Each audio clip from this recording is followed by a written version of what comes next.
Salut Kan McTavish. Alors aujourd'hui, je vais te parler d'une série, franchement, que j'ai découvert il y a quelques jours là, et qui est une petite pépite. C'est une série qui est sortie en 2022, The English. Ça a été produit par Amazon MGM. Bon, je te cache pas que quand j'ai vu Amazon, je me suis dit, aïe, ça va être une daube encore le truc. Donc j'ai regardé le premier épisode en me disant, bon, je regarde le premier, ça va, c'est 45 minutes, 50 minutes l'épisode. Si ça va pas, next quoi, c'est pas grave, tant pis. Et finalement, tu vois, je me suis vraiment régalé. C'est une série qui est vraiment sympa. Alors bon, il y a des défauts, on va en parler. On va commencer par une partie no spoil. Alors avant de parler de l'intrigue de la série, j'ai des petites notes là.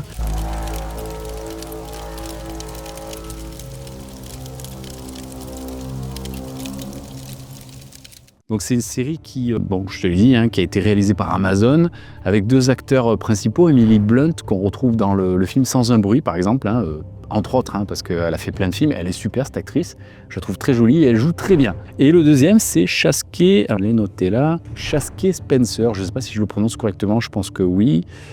Shaskay Spencer, qui est un ancien, qui est un acteur de Twilight, il a joué le rôle d'un des loups-garous, là. Pas exceptionnel dans Twilight, et je ne l'ai pas trouvé beaucoup mieux dans cette série. Bon, il a la gueule, il est Lakota, l'acteur, donc forcément, il est typé, tu vois. Il a une bonne gueule. Après, moi, il m'a pas transporté, tu vois, dans son jeu, dans ses émotions. Je trouve pas ça incroyable.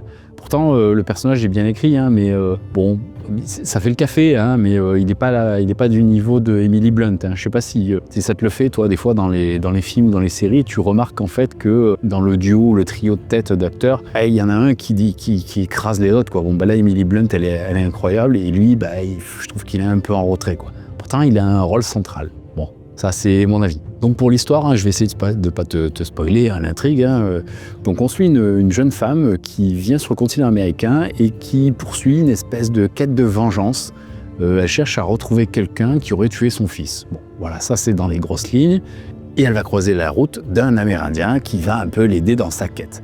Et de son côté, lui, il a une espèce de quête de rédemption où on va un peu le suivre. Et on va prendre le personnage un peu plus bactère, et puis en fait elle va l'ouvrir un peu au monde et à la vie, quoi. Donc voilà, je vais pas plus m'étendre sur le scénar parce que je vais dire des conneries, je vais te spoiler. Mais en gros, l'histoire est plutôt sympa. Il y a juste à partir du 3e, 4e épisode, il y a quelques flashbacks, tu vois, où ça remonte dans le temps, 13 ans, avant 13 ans, puis on revient dans le passé, le présent, puis on retourne 15 ans en arrière, puis de nouveau 13 ans. Enfin, c'est un peu le bordel à un moment donné. Et c'est là où le scénario, l'intrigue se dévoile un peu, mis à part ce moment-là où tu vrilles complètement parce que c'est compliqué de raccorder les morceaux, quoi. Mis à part ça, ça passe.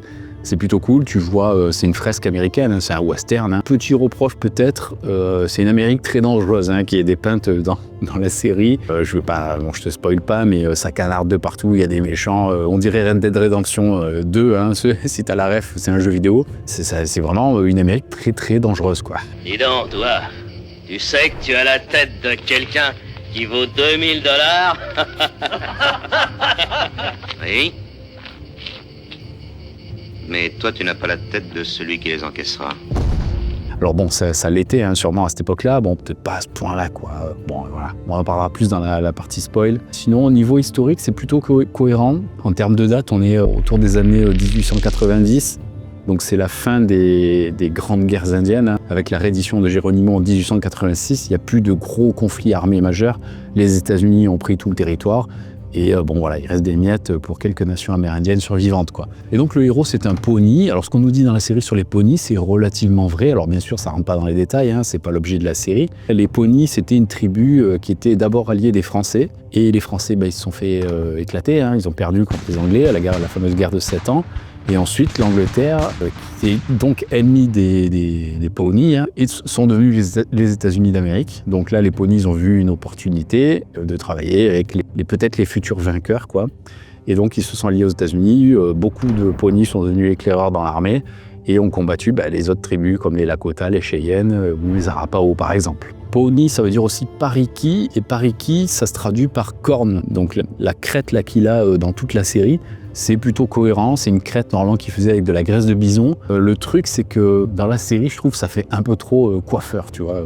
Ça fait un peu trop, je sais pas, elle est vraiment trop bien égalisée. On dirait un mec qui qui était en boîte dans les années 90, tu vois, ou 2000. Tu vois, c'était un truc très années 2000. D'ailleurs, je fais cette coiffure moi, de temps en temps complètement ringard, mais c'est pas grave. Et ouais, du coup, dans la série, tu vois, ça fait partie des trucs de ce personnage qui m'ont sorti un peu, quoi, qui m'ont sorti un peu du truc, quoi. Tu vois, il y a un personnage dans Danse avec les loups qui est joué par Graham, je sais plus. Tu sais, c'est le personnage qui pote avec Kevin Costner, là. Je sais plus comment il s'appelle, mince, j'ai plus le nom. Bah, bref, ce personnage dans Danse avec les loups, il a une espèce de crête comme ça, et je trouve qu'elle fait beaucoup plus crédible dans ce film que la sienne. Alors, dans Danse avec les loups, elle est très longue, hein, les ponies devaient la porter moins longue, mais là, ça fait vraiment trop taillé, trop propre, je trouve, dans la série. Qu'est-ce que je peux te dire sans te spoiler? Oui, tu retrouves toujours les mêmes clichés à un moment donné, c'est obligé. Par exemple, je vais pas te dire dans quelle scène on voit ça, mais à un moment donné, dans la série, on voit un Indien, donc c'est un pony aussi, hein, et il a arc et flèche, quoi. Il se bat avec un arc et des flèches. Sauf qu'en 1890, je te mets des photos là pour que tu vois, hein, la dernière résistance indienne, celle de Geronimo. Il n'y a plus d'arc et de flèches, c'est terminé, ça fait belle lurette que c'est terminé, que ça a été remplacé par des fusils. Donc bon, je comprends l'idée, voilà, c'est pour nous montrer l'Indien de service, ça fait joli, cinématographiquement parlant, ça fait joli, mais c'est pas cohérent. Ça, c'est de toute manière, quoi qu'on regarde, peu importe les ambitions de la série ou du film, à partir du moment où il y a des Amérindiens, tu seras obligé de voir des arcs et des flèches. C'est comme ça, c'est Hollywood. Et ben là, ça déroge pas à la règle. Bon, c'est que sur ce personnage-là, donc c'est pas hyper gênant, mais ça fait un peu tiquer, quoi. Ah ouais, un autre truc aussi, alors c'est un micro-spoil, hein, au tout début de la série, tu visites une espèce de maison, donc t'as la caméra qui se déplace, tu vois, et on voit des tableaux, et c'est des tableaux de George Catlin. C'est un mec qui a peint beaucoup d'Amérindiens de son temps, quoi. Et du coup, j'ai trouvé ça super, ça te met direct dedans, direct dans l'ambiance, c'est plutôt cool. Bon voilà, je pense qu'on va passer à la partie spoil, parce que y a des trucs que j'aimerais te dire, mais je peux pas, ça risque de te spoiler ou te donner des indices sur l'intrigue, et j'ai pas envie, parce que bon, c'est pas un super truc avec un gros reveal à la fin, mais quand même, c'est un truc qui s'apprécie, il y a que 6 épisodes, c'est plutôt cool. Donc moi, je recommande franchement cette série, si tu l'as pas vue, et que t'aimes cette période, hein, bien sûr, que t'aimes les westerns, que t'aimes les Amérindiens, elle est vraiment cool, elle est vraiment sympa, elle se prend pas la tête. Il y a une romance, c'est un peu une histoire d'amour, tu vois, sur fond de crasse un peu liée à la naissance des États-Unis. Et ouais, tu vas retrouver tous les codes en fait du western. T'as des grandes scènes, des plans larges, des paysages magnifiques.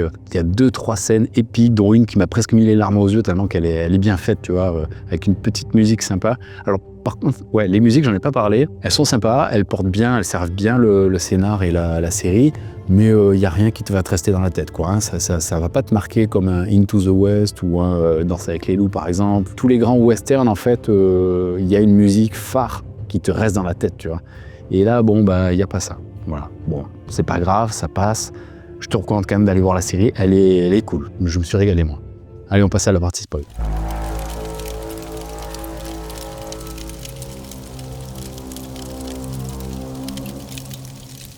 Partie spoil, je pars du principe que tu as vu la série ou que tu t'en fous d'être spoilé.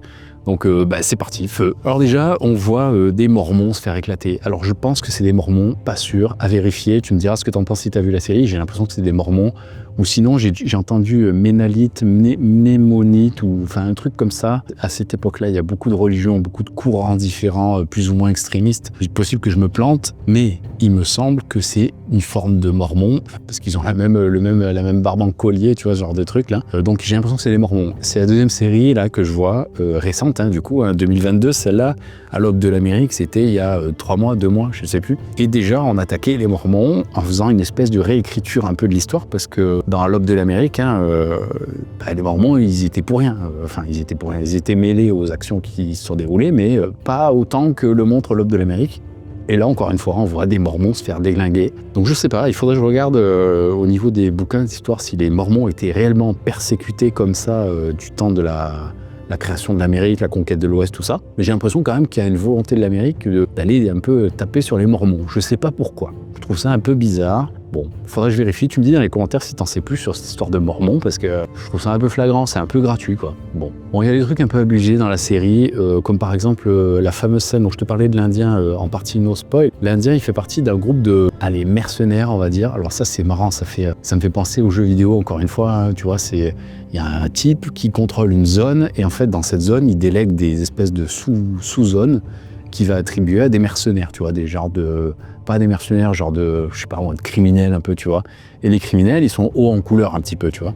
Donc t'as le groupe, l'ancien militaire un peu de la guerre civile, un peu usé, vieux, tu vois, avec un mec bizarre, cow-boy, tu vois, un peu beau gosse, grosse moustache, tu vois, qui fait un peu Tombstone, tu vois, un truc comme ça, genre Marshall un peu, tu vois. Et t'as le troisième acolyte, c'est le fameux indien Pony, avec son arc, ses flèches, sa gueule d'indien, son turban un peu. Vraiment, d'ailleurs, qui ressemble plus à un Apache qu'à un pony, mais bon, ok. Et donc t'as ça, après t'as le gang de, comment elle s'appelle Mog aux yeux pochés, ça fait pas un peu nom de jeu vidéo ça? Donc c'est une femme qui s'est fait scalper, et on lui a enlevé les paupières, les 2 paupières, donc elle a des grosses lunettes noires, et elle a 2 fils consanguins complètement débiles. Alors j'ai regardé la série en français moi, du coup quand on a vu Mog aux yeux pochés, j'ai basculé en anglais, pour être sûr que c'était pas encore le coup des Canadiens, parce qu'ils nous l'ont fait à l'aube de l'Amérique, tu vois. Le coup de la mère consanguine, enfin de la mère un peu timbrée, quoi, qui a des enfants consanguins autour d'elle, quoi, en guise d'homme de main, quoi, tu vois. Donc je me suis dit, putain, ils ne l'ont pas refait avec cette série, là, quand même. Enfin, peut-être du coup, l'aube de l'Amérique est une inspiration d'elle, tu vois. Donc je me suis dit, putain, c'est pas possible, 2 fois, ils nous font le coup de la maman avec les enfants consanguins, mais c'est bizarre. Donc il y a peut-être une tendance aussi aux États-Unis, je sais pas, à avoir des mères un peu comme ça, avec des enfants consanguins qui servent d'homme de main, j'en sais rien. En tout cas, ça m'a fait rire, je trouve ça un peu bizarre. Bon, c'est pas des Canadiens, c'est bien des Anglais, parce que mettre des Français consanguins, ça, ils savent bien le faire aussi à Hollywood. Mais bref, donc t'as Mog, t'as les espèces le trio bizarre, t'as un Indien et sa femme, là, c'est les pourris aussi, qui servent un peu de relais. Eux, c'est les revendeurs, tu vois, des choses qui ont été volées. Bon, ça fait très gangster, très mafieux, tu vois, comme système. Bon, ça devait exister. Après, il se trouve que les personnages qu'on suit, là, le pony et la petite anglaise, là, ils traversent que des zones comme ça, avec des gens un peu bizarres. Bon, ça m'a fait rire. Et donc, donc je te parlais de cet Indien, là, et à un moment donné, il y a un affrontement entre le pony qui s'appelle Eli et la fille qui s'appelle Cornelia, je crois. Je sais plus son nom. Voilà, c'est un affrontement, ils sont 3 contre 2. Eli tue 2 mecs, et le pony arrive à s'enfuir parce que Eli a un moment de doute, quoi. Il veut pas tuer le conteur de l'histoire des ponis. Et donc, c'est Cornelia, je crois que ça vient. Je vais l'appeler Cornelia tout le reste de la vidéo, donc si c'est pas ça, je suis désolé. Donc, t'as Cornelia qui sort un arc, un magnifique arc. Et le problème, c'est que tu vois le pony qui disparaît dans les buissons, tu vois. Et là, comme par magie, le plan d'après, tu vois le pony qui court et qui prend une flèche dans le dos, quoi. Donc Cornelia arrive à tirer à travers les buissons, par-dessus, sans rien voir, et à shooter le pony, le toucher dans le dos et le tuer d'une flèche mortelle. Donc bon, c'est un peu abusé, surtout que la scène d'après, tu vois Eli qui prend l'arc et qui touche la corde, tu feras attention, tu verras, il touche la corde pour voir la qualité de l'arc, et t'as la corde, elle est hyper souple, on dirait un arc de pêche au canard, quoi. Tu peux pas shooter un mec à 60 mètres, 70 mètres, je sais pas combien elle tire, tu vois, avec un arc comme ça, c'est pas possible, quoi. Puis elle le sort d'où, c'est un peu bizarre, où elle a ramassé l'arc du pony qui s'est enfui sans lui. Bon, c'est un peu bizarre la scène, voilà. Il y a une autre scène aussi chelou avec ce pony là, il tire une flèche de loin, tu vois, donc il doit être à 60 mètres, 70 mètres. Il tire une flèche, la flèche elle traverse la scène où ils éclatent le mormon là. La flèche elle touche le mormon dans le dos, elle transperce le mormon et elle sort, elle se plante par terre. Alors ça, une flèche qui transperce un mec, j'ai jamais vu ça de ma vie, quoi. La flèche elle se plante, quoi. Bon, après c'est marrant, tout au long de l'histoire, on voit des rencontres, tu vois. Cornelia croise par exemple la caravane d'un espèce de médecin, donc elle peut lui parler, et le médecin sert aussi à poser, donc il pose un diagnostic sur sa pathologie, donc elle est atteinte de syphilis, qui est une vraie saloperie, on en reparlera après. Et en même temps, il parle de où en est l'Amérique, où elle va, comment régler le problème de la question indienne. Donc là, il parle de culturisation, tu vois, il parle des pensionnats, il parle, tu vois, donc tout ça, c'est vrai. C'était les questions de l'époque, avec la mise en place des pensionnats pour rééduquer le sauvage, pour en faire un bon Américain. Alors ça parle de Sand Creek à un moment donné, donc j'ai bien aimé aussi, et en plus ils y vont franco, tu vois, ils n'ont pas peur des mots, donc effectivement, à Sand Creek, il y a des militaires qui ont fait des bourses, donc des bourses pour contenir de l'or par exemple, avec des parties génitales de femmes, ou des seins. Enfin, moi j'avais vu que c'était plutôt les seins qui servaient de bourse, et les parties génitales étaient enfilées sur des pommeaux de sel, donc c'est hardcore. Et ça, il y a eu d'autres trucs, ça c'est la partie immergée de l'iceberg. Il s'est passé des trucs de dingue à Sand Creek, c'était une horreur, c'était vraiment une horreur. On est au-delà du simple scalp là quand même. Et donc ils en parlent là dans la série, et c'est vrai. Dans cette série, il y a des acteurs qui ont vraiment une bonne gueule, tu vois, une gueule de western, mais il y en a, c'est un peu moins bien. Mais quand même, dans l'ensemble, les seconds rôles, ils sont plutôt bien. Je trouve que le casting de façon générale est plutôt bien. Emily Blunt, elle est exceptionnelle. Et par contre, bon, il y a que Eli, moi, qui est un peu en dessous, je trouve. Mais le personnage d'Emily Blunt, j'avais un peu peur au début, tu vois, un truc des années 2020 et tout. Tu te dis, oh putain, ils vont me faire du wokisme là, ils vont me faire des trucs complètement hors de propos avec une femme toute puissante et tout. Et en fait, c'est super intelligent le traitement de cette femme. Bon, elle est un peu trop aventurière pour une Anglaise des années 1800-1900. Mais son personnage évolue quand même assez bien, je trouve. Il y a une scène que j'adore, c'est quand elle arrive avec sa diligence devant l'hôtel du mec, là. Tu sais, quand elle tombe dans l'embuscade. Elle arrive avec sa diligence et elle voit un Indien qui est attaché, il se trouve que c'est Eli. Et elle dit « Oui, vous allez me le détacher et le nourrir ou l'habiller, le laver, le nourrir et je vous donne $30. Dépêchez-vous. » Et tu vois, toute puissante de son statut de bourgeoise, quoi, tu vois. Et donc le mec, il la regarde et lui dit « Mais vous savez pas dans quelle position de détresse vous êtes, madame, vous êtes isolée ici. » Et tu sais, elle est avec sa belle robe rose et tout. Et en fait, là, elle prend une patate dans la tronche et elle est assommée. Et alors là, tu vois, ça te marque la transition entre le monde british des bienséances et tout, où une dame bourgeoise, en plus qui a de l'argent, elle est respectée, elle peut tout obtenir et tout. Et ben là, boum, retour à la réalité. Ici, t'es aux États-Unis, ma cocotte, t'es paumé dans le désert avec 3 brigands, un mec qui joue de l'accordéon, un mec un peu chelou, et le troisième qui est habillé en majordome vert fluo qui va te faire du sale, quoi. C'est pas, ça te remet la femme à sa place, ça te remet à la réalité du monde tel qu'il a pu être à l'époque, quoi. C'est la loi du plus fort, quoi. Il y a un truc qui est pas mal aussi, c'est il y a un type qui est arrivé, alors je sais plus, le Wyoming, je crois. On change beaucoup d'endroits. Alors moi qui connais un peu les États-Unis, j'avais du mal à savoir à chaque fois où on était dans la série parce que les dates changent, les lieux changent, c'est un peu la galère, la géographie dans cette série. Je trouve qu'il aurait fallu mettre une petite carte en transparence à la Indiana Jones, tu vois, pour savoir un peu où on était, parce que moi j'étais paumé, alors j'imagine même pas ceux qui connaissent pas un petit peu aux États-Unis, quoi. Bref. Et t'as un mec qui est arrivé en 1875, avant tout le monde en fait, qui a choisi une terre pour s'installer, mettre des bœufs anglais de très grande valeur apparemment. Et avec le temps, t'as des colons qui sont arrivés, et puis il y a une petite ville qui s'est constituée à l'endroit où il y avait eu un massacre de Cheyenne, dont on voit un peu dans la série, dans un flashback, je t'en parle après. Et donc cette ville se constitue, et en fait la série introduit de façon intelligente, sans trop non plus en mettre, les problèmes qu'il y a eu entre les différentes cultures, tu vois, les Italiens, les Allemands, les Autrichiens. Donc ça c'est rigolo parce que c'est un truc qui est vrai encore aujourd'hui aux États-Unis, même si c'est peut-être le pays où il y a le plus de tolérance quant à la diversité culturelle et de pays, tu vois. Il y a quand même dans chaque ville des zones pour les Italiens, des zones pour les Français, des zones pour les Chinois, tu vois. C'est historiquement parlant, les villes se sont un peu constituées comme ça, par quartier, quoi. Et là, on nous le montre un peu, et les problèmes, les suspicions entre les communautés et tout. Je trouve ça pas mal, quoi. Et donc, ce massacre des Cheyennes, il est un peu symbolique de tout ce qu'ont pu être les dérives militaires, mercenaires, qui ont un peu servi les États-Unis. Donc là, on voit une espèce de petite tribu, tu vois, au loin de tipis. On voit jamais dans le camp, mais on imagine que c'est principalement des familles, pas forcément des guerriers, parce que trois ou 4, je sais plus. Ils sont 3 ou 4, je sais plus. Mais ils vont attaquer le village à 3 ou 4, quoi. Donc, ils se sentent suffisamment confiants et forts pour aller attaquer un village qui semble assez de taille moyenne, tu vois, de loin. Mais pourquoi ? Parce qu'en 1890, il n'y a plus de résistance indienne, il n'y a plus de guerriers indiens, il n'y a plus de tactique de guerre indienne. C'est terminé, c'est plié. Il ne reste que des tout petits groupes qui essayent encore de maintenir leur mode de vie, ou c'est même pas maintenir leur mode de vie, ils sont dans le traumatisme d'une transition qu'ils sont pas capables d'accepter ou de vivre, quoi, tu vois. Et donc là, on voit ce village de tipis et les mecs attaquent. Et donc, on est du point de vue du gars qui a mis ses troupeaux de bœufs, là, tu sais.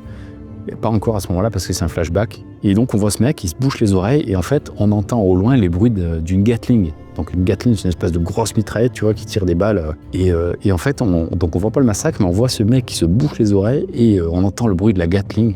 C'est terrifiant, parce que du coup, c'est pire que de voir la scène, tu imagines qu'est-ce qui peut se passer, quoi. Le mec, il met sa Gatling et puis c'est pas de quartier, et il massacre tout le monde. Et après, tu les vois remonter, les mecs, il y en a un qui est couvert de sang, c'est des animaux, quoi. C'est vraiment une boucherie. Ça parle aussi de la chasse aux bisons un petit peu. Donc effectivement, les bisons, ça a été un massacre. En 20 ans, ils sont passés, je ne sais plus combien de millions, à peine une centaine, un millier d'animaux. Une boucherie monumentale. Et donc ils en parlent un petit peu dans la série. Ça, je trouvais ça cool qu'ils en parlent. Donc ils parlent des pensionnats, ils parlent du changement aussi. Donc l'histoire d'amour entre Cornelia, je ne sais toujours pas si elle s'appelle Cornélie, et Eli, elle est plutôt bien faite parce qu'en fait, du coup, t'as cette Anglaise qui arrive, qui veut sa vengeance, hein, tu vois. Elle veut vraiment se venger, elle veut trouver le gars qui a provoqué la mort de son fils. Alors on comprend pas trop au début pourquoi son fils il est mort, comment. C'est un peu bizarre d'ailleurs, moi j'ai toujours pas compris comment c'était possible que son fils soit mort, parce qu'alors en fait du coup son fils il meurt de la syphilis, il a 14 ans je crois,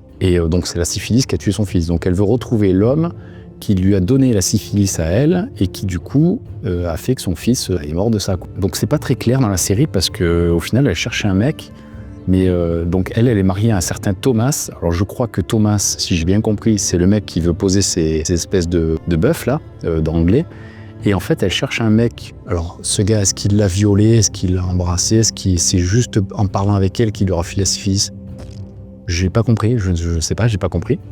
J'imagine qu'il l'a violé à un moment donné, j'en sais rien quoi. En tout cas, elle veut le retrouver, elle veut le tuer. Histoire d'amour entre Eli et Cornelia, qui est plutôt bien faite, hein. C'est un truc qui va être progressif, pas in your face, et finalement qui va jamais aboutir. Pourquoi? Parce que Cornelia, elle a la syphilis. Donc la syphilis, pour mettre un peu les choses dans leur contexte, c'est une maladie qui est du Nouveau Monde. Donc c'est une maladie qui est américaine, tu vois. Donc on a beaucoup parlé des épidémies transmises des Européens vers les Amérindiens, mais très peu de l'inverse. Et il se trouve que la syphilis, ça en fait partie. On n'a pas de traces de syphilis sur le continent européen avant le retour des équipes de Christophe Colomb. Pour la syphilis, c'est une saloperie, hein, la série est plutôt explicite, hein, sur cette maladie, et vrai, hein, du coup c'est vrai, c'est une vraie saloperie, on dirait une espèce de lèpre, hein. Ça fait des espèces des grosses plaies assez dégueulasses quoi, ça fait comme des trous quoi, presque comme une variole même, hein. Je te mets pas d'image, hein, j'ai vu des trucs mais horribles sur internet, horribles quoi, je te les mets pas parce que c'est vraiment horrible. La série elle est light. Mais voilà, donc Cornelia a la syphilis, donc ça on l'apprend relativement tard dans la série, et donc elle peut pas consommer un peu cette nouvelle idylle, tu vois, avec Eli. Cornelia, elle arrive, c'est la petite bourgeoise anglaise bouffie de certitude, de convenance. Elle a l'impression qu'en fait l'Amérique c'est ni plus ni moins qu'un calque de l'Angleterre, et que son nom va suffire, son nom et son argent vont suffire à lui ouvrir toutes les portes. Très vite elle se rend compte que non, donc elle va passer de petite bourgeoise un peu précieuse, et encore que elle l'est jamais vraiment, hein, mais quand même, à une cow-boy carrément aventurière, presque leader quoi. Elle va devenir presque autant, si ce n'est plus combattante et assurée que ne l'est Eli. Donc c'est une transition qui se fait relativement progressivement, on va dire. Elle apprend de ce pays et elle se transforme petit à petit. Et à l'inverse, Eli, lui, il est complètement renfermé quand on le rencontre, hein. Il est renfermé sur lui-même. Il est à bout, il a plus rien qui le fait vibrer, à part une chose, retourner dans son pays natal, le Nebraska, pour récupérer ce que les États-Unis lui doivent, quelques acres de terre, pour qu'il puisse recommencer une vie là-bas, quoi. Donc il a que ça en tête, mais c'est un personnage qui est complètement renfermé sur lui-même, il aime personne, il n'a pas d'amis, il est complètement fermé, il a perdu toute sa famille, sa femme, ses frères, sa tribu, il est rejeté de ses pairs dans l'armée américaine, alors qu'il a l'air d'avoir bien servi, d'être un peu un héros américain, mais c'est pas reconnu, quoi. Et donc on le trouve complètement renfermé. Et en fait, au fur et à mesure qu'il va être avec Cornelia, il va un peu s'ouvrir, il va élargir ses horizons, il va un peu se livrer, et il va accepter que peut-être quelqu'un peut tenir à lui, peut l'aimer, voilà. Donc ça aboutit pas pareil, hein, parce que à cause de cette syphilis, et puis pour X ou Y raison à la fin, hein, notamment le meurtre de Melmont. Concernant cette histoire de syphilis par rapport à Cornelia, c'est toute la phase de la série où en fait on ne sait pas qu'elle a la syphilis. Je trouve que c'est un peu chiant parce qu'elle a des attitudes bizarres, à un moment donné elle va se rouler dans la terre, elle fait des trucs Tu te dis, mais qu'est-ce qui se passe là? C'est quoi? C'est chiant, je comprends pas trop. Et après, t'as le reveal où t'apprends qu'en fait, elle a des gants parce que c'est pour cacher ses cicatrices de syphilis. Ça arrive un peu vite, le reveal, mais bizarrement fait, donc tu comprends pas très bien. T'as l'impression qu'elle rêve au début. Enfin, c'est un peu particulier comme c'est foutu. Et alors, moi, j'ai pas très bien compris. Peut-être que j'ai loupé l'explication, je n'en sais rien. Comment Melmont lui a refilé la syphilis? Je ne sais pas. J'ai l'impression que la série nous le dit pas. Il y a une espèce, peut-être un viol qui est sous-entendu. Je sais pas. C'est pas, pour moi, c'est pas clair. Cornelia, elle cherche à retrouver Thomas, qui a priori serait son mari. Thomas, c'est le mec qui a voulu implanter des troupeaux de bœufs là, d'Angleterre. Donc Thomas, elle le retrouve jamais, parce qu'il meurt noyé avec ses bœufs. Hein. D'ailleurs, j'ai trouvé ça bizarre aussi. J'ai eu l'impression qu'il avait été assassiné, mais en fait, peut-être qu'il s'est vraiment noyé. C'est un peu bizarrement foutu, ça aussi. Mais bref, donc du coup, le Melmont, on comprend pas trop pourquoi elle attend une dent contre lui. C'est pas très clair, quoi. Mis à part le fait qu'il lui ait menti à un moment donné, en disant que son mari avait violé des femmes, je sais pas quoi, c'est pas clair, quoi. Donc il lui aurait refilé la syphilis, bon, admettons. Donc elle veut se venger. Melmont, lui, il a développé ses activités aux États-Unis, il a fait un peu fortune et tout, machin. On apprend que la ville où Melmont a construit son grand magasin, là, elle s'est construite à l'endroit même où les Cheyennes ont été massacrés, donc sur un cimetière un peu Cheyenne, pas vraiment un cimetière indien, mais les cimetières, les ruines de l'ancien village Cheyenne, quoi, qui avait été massacré. Et à la fin de la série, on revoit un magasin Melmont aux États-Unis qui existe toujours. Alors, est-ce que c'est un vrai magasin? Je pense que oui. La photo, a priori, elle a l'air vraie. Mais du coup, est-ce que je suis pas certain que le Melmont du Far West existait déjà et qu'il ait perduré jusqu'aux États-Unis d'aujourd'hui. Peut-être, hein. Je n'ai pas l'impression. Et donc, j'ai l'impression que ce magasin Melmont, c'est un peu une sorte d'analogie, métaphore, tu vois, pour montrer le système américain qui a perduré sur les ruines du passé. Un truc qui est pas mal aussi, c'est on voit, t'as une famille à un moment, il y a un Kickapoo, je connaissais pas du tout cette tribu, qui est avec je crois que c'est une Lakota, mais je suis pas sûr. Je crois que c'est une Lakota. Une Cheyenne, non, c'est une Cheyenne. C'est un Kickapoo et une Cheyenne. Donc c'est le Kickapoo, je connaissais pas du tout, mais du coup le Cheyenne, oui. Et donc c'est un couple, c'est le couple de brigands qui récupèrent un peu, qui font un peu la revente, tu vois, des trucs volés. Et donc au début, ils se présentent un peu comme des fermiers, tu vois, qui exploitent la terre, qui cultivent du maïs et compagnie.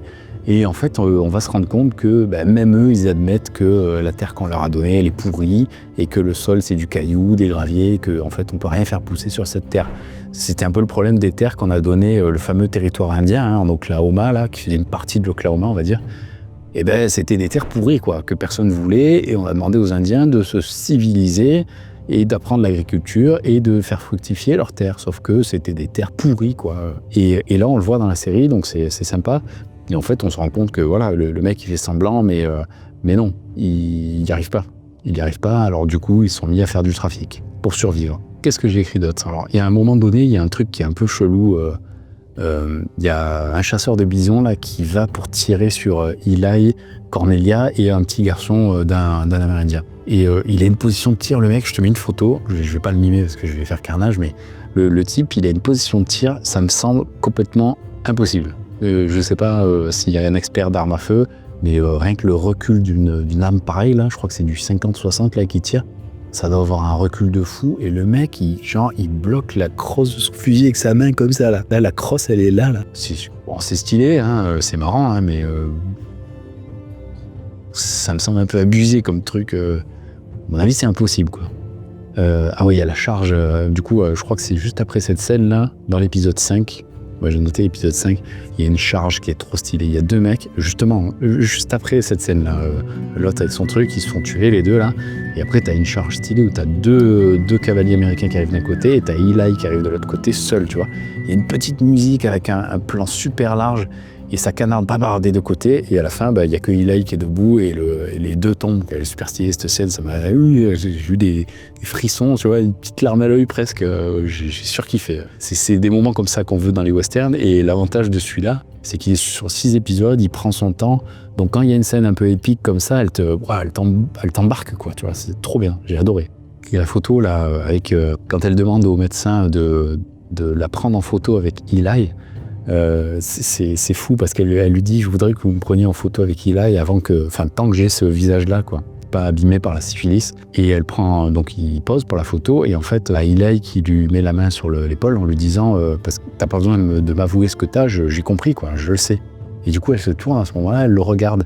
Et c'est à ce moment-là que la photo est prise. Et donc, du coup, la photo qu'elle va garder, c'est une photo qui a été prise au moment où elle a tourné la tête. Donc, là, son visage est flou et on le voit pas, quoi. Donc, et c'est triste. J'ai bien aimé sur le dernier épisode. Et là, il a une couverture en laine rouge et ça fait un esthétique super joli. J'ai trouvé cette couverture. Bon, c'est ultra voyant du coup. Hein. Si tu es sur des grandes plaines et que tu as une couverture rouge, on va te voir à 10 000. Mais je trouve l'esthétique super jolie.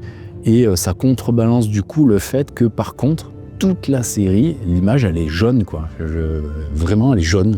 Ils ont abusé sur la saturation et sur la colorimétrie, ils ont mis une image jaune. Alors ça fait un effet sympa, un effet western, un effet soleil couchant, mais c'est toute la série, quoi. Je trouve que les couleurs elles sont pas tout à fait naturelles. Après c'est le style de la série, voilà. C'est juste elle est un peu jaune, quoi. Je vais finir sur les couilles d'agneau parce que je ne savais pas ce que c'était. À un moment donné, t'as le mec là dans l'hôtel là, l'homme de main de Melmont qui a capturé du coup Cornelia et il lui sert un plateau avec des rognons d'agneau. Et du coup, je savais pas ce que c'était ces trucs-là, tu vois. Donc bon, je m'en fous, tu vois, je regarde la scène et tout. Et puis à un moment donné, elle en prend un et lui dit attention avec les grosses, je sais pas quoi, tu vois. Et puis je voyais bien qu'il y avait un jeu de mots, tu vois, sur le fait lui, il avait une intention, il voulait la violer, quoi, avant de la tuer. Donc il y avait une espèce de jeu de mots un peu sexuel, dégueulasse, trash, bizarre, quoi. Et je voyais bien qu'il y avait un jeu de mots aussi avec ce qu'il y avait dans l'assiette, quoi, tu vois, mais je comprenais pas trop. Et il dit faites gaffe aux grosses et tout, puis elle prend un rognon, tu vois, elle le croque et puis une espèce de liquide qui coule et tout. Je me dis putain, mais c'est quoi ce truc de merde là? C'est dégueulasse, il y a quoi, du lait dedans? Qu'est-ce que c'est, quoi? Et je suis allé voir sur internet et en fait des rognons, c'est des testicules d'agneau, quoi. C'est dégueulasse. Mais ça se mange cru, ça? Je connaissais pas du tout, hein. C'est horrible, quoi. Qui peut manger ça, quoi? Moi je pensais que les rognons c'était des reins, en fait. Je pensais que c'était des reins d'agneau. Et après, bon, effectivement, en voyant dans l'assiette, ça ressemble plus à des couilles qu'à des reins, quoi. Du coup, la série m'a appris un truc. J'espère que toi, t'étais au courant que c'est dégueulasse. C'est absolument dégueulasse. Moi, j'ai jamais goûté et je crois que je goûterai jamais, quoi. Un autre truc aussi, à un moment donné, on croise un Indien. Alors, je sais pas on sait pas qui c'est ce personnage, mais il est solitaire. On sent qu'il en a gros sur la patate, quoi. Il a sûrement un passé, il a perdu beaucoup de gens et tout. Il a une espèce de... Non, il n'a pas de cabane, hein. Il arrive à cheval, il tue un mec qui a une espèce de caravane maison, là. Donc il le tue de loin et il s'approche et il commence à le dépouiller. Et puis finalement, il pique la caravane avec la maison et il dit à Cornelia, qui fait semblant d'être morte, t'inquiète pas, je sais que t'es pas morte, je te visais pas, c'est lui que je visais parce qu'il a fait un truc qu'il fallait pas. Et ça, ouais, il devait sûrement y avoir beaucoup de gens comme ça, un peu solitaires, perdu, quoi, et qui était en mode vengeance, quoi. Hein. Donc là, peut-être que le gars avait fouillé un cadavre sur un cimetière indien, tu vois, où on en voit pas mal dans la série des corps qui sont sur des espèces de plateformes en hauteur. Bon, ça se faisait beaucoup, hein, mais le problème, c'est que ces trucs-là étaient souvent pillés ou cassés par les colons, tu vois, parce qu'ils avaient peur, ils étaient superstitieux, voilà. Donc ça, c'était de la profanation pure et dure, tu vois. Donc ce mec-là, sûrement qu'il venait se venger de ça. Donc il prend la petite truc et puis il s'en va. Bon, c'est... Voilà. Western, quoi. Ah oui, j'ai bien aimé aussi, je finirai là-dessus, j'ai bien aimé les interactions entre les différents éleveurs de bœufs. La femme de Billy Myers et Thomas, du coup, hein, qui sont pas très loin, assez loin, tu vois, pour pas être voisins directs, mais suffisamment proches pour que si un bœuf s'enfuit, il soit un peu sur le territoire de l'autre et qu'il puisse être récupéré, quoi. Et du coup, on voit un peu les interactions entre les Américains, comme elles ont pu se dérouler à l'époque. Et je pense que c'était relativement vrai, hein, les concurrences comme ça entre les exploitations. Il y a une série, je crois, qui en parle, c'est Yellowstone. J'ai vu les 2-3 premiers épisodes, mais j'ai pas continué. Tu me diras ce que t'en penses, hein, de cette série. J'ai pas mal de monde qui me disent que c'est bien, et il y en a d'autres qui me disent que bon, c'est un peu mou, machin. Tu me diras ce que t'en penses. Si c'est bien, je le regarderai, hein, je ferai d'efforts. Déjà, il faut que je voie 1883, parce qu'il y en a un qui me l'a recommandé, là, à se sentir visé. Et donc, il faut que je regarde 1883. Si c'est bien, ça va. Si c'est pas bien... il paraît que c'est pas mal quand même, hein. Donc il faut que je regarde ça et que je fasse la critique là, de ça déjà.